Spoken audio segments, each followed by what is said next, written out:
Bem-vindos à nossa conversa de hoje. Vamos explorar um pouco as ideias do Wilfred Bion. O foco vai ser um texto específico, né? O método científico lá do livro Cogitações.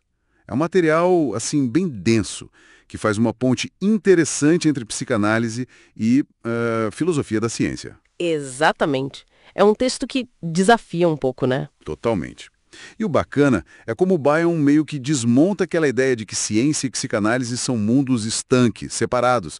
Ele vai mostrando que, no fundo, as duas partem de uma luta mental parecida, para criar sentido, para organizar a experiência. Então a nossa ideia aqui é entender melhor essa conexão que o Bion constrói. Vamos lá. Bom, Bion começa com uma imagem bem forte, né? Aquela do paciente que está buscando um recipiente, um lugar para conseguir organizar as ideias que estão meio soltas, confusas. Ele liga isso com uma visão do Poincaré. Sim, o matemático e filósofo. Isso. A ideia do Poincaré de como um fato novo às vezes consegue unificar um monte de coisa antiga que parecia não ter nada a ver. Cria ordem no caos, né? Perfeito. E essa metáfora do recipiente é central. Ela conversa direto com outro conceito fundamental do Bion, o de continente e conteúdo. A mente, seja a do analista ou a do próprio paciente, precisa ter essa capacidade de conter, de ser continente, né? Para poder acolher e principalmente dar algum sentido para essas experiências mais brutas, esses elementos dispersos que ele fala. E olha que interessante, até a hipótese científica, como Braithwaite descreve com aqueles níveis hieráticos, acaba funcionando como um desses recipientes mentais também. Um jeito de organizar, né? Uhum, faz sentido. E Bion detalha um pouco mais o papel dessa hipótese, né? Sim, ele aponta, três funções cruciais. Primeiro, a hipótese ajuda a pegar uma vivência muito pessoal, subjetiva, e transformar em algo que dá para comunicar, para compartilhar, vira linguagem, né?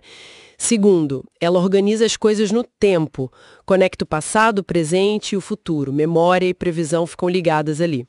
E terceiro, ela junta esses pedaços mentais soltos, essas ideias, em estruturas que começam a fazer sentido até uma lógica. É nesse ponto que ele aproxima muito o trabalho do analista do trabalho do cientista. Ambos estão tentando construir sentido a partir de fragmentos. Entendi a ideia do recipiente, da hipótese como organizadora.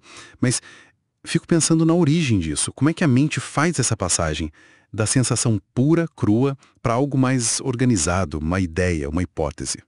E imagino que a parte emocional conta muito aí, né?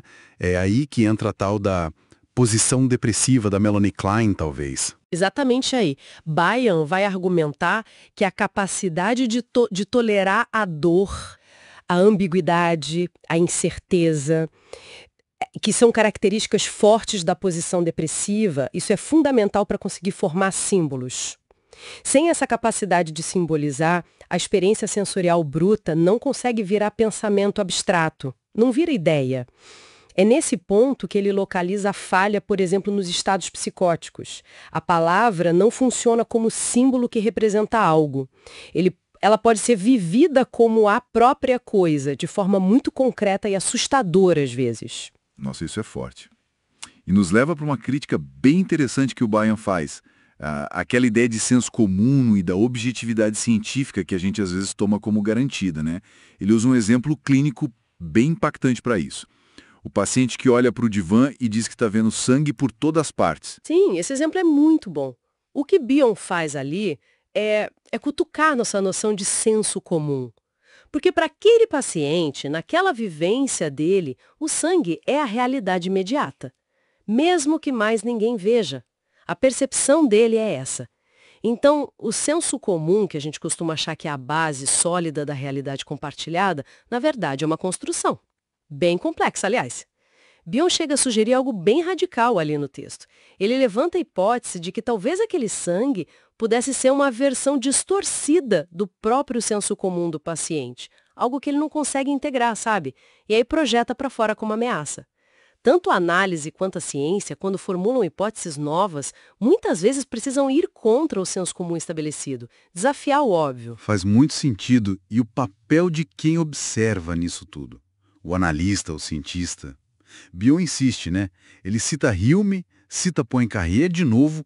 Quem observa nunca é neutro, nunca está totalmente de fora. Perfeito. O que ele chama de equipamento mental do observador.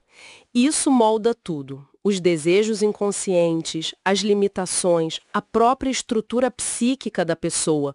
Tudo isso influencia o que vai ser percebido como fato e, mais ainda, como esses fatos vão ser conectados para formar uma teoria, uma hipótese, a escolha do que é relevante, do momento certo para ligar os pontos. Depende demais da perspectiva, da disciplina, da subjetividade de quem está observando. O método científico, para Bion, emerge dessa subjetividade incontornável. Então, o que vai ficando muito claro com essa conversa é que Bion viu uma conexão muito profunda, né, entre o esforço da ciência para entender o mundo lá fora e o processo da psicanálise para organizar o mundo aqui dentro. São como duas faces da mesma moeda, assim. A mente lutando para criar ordem, para dar significado a partir do caos sensorial, usando ferramentas como hipótese e símbolos. Exato. É a mesma busca fundamental por sentido. E, embora o próprio Bion admita que é difícil estudar diretamente fenômenos como inspiração, intuição, aquele clique, sabe? A primeira hipótese que surge do nada, ele considera esses momentos essenciais. São como pré-condições para o conhecimento acontecer, seja ele científico ou analítico. E talvez, quem sabe, esses insights, essas intuições surjam justamente dessa capacidade de suportar a incerteza, o não saber. O que nos leva de volta à ideia da tolerância ligada à posição depressiva. Isso deixa uma questão interessante no ar, né? Se a descoberta científica e o insight analítico dependem tanto assim do mundo interno do observador e desses momentos mais intuitivos, quase indescritíveis, onde é que fica a fronteira real entre o conhecimento, que a gente chama de objetivo, e a compreensão que é, no fundo, profundamente subjetiva? O que isso diz sobre a nossa busca pela verdade? Fica aí para a gente pensar um pouco.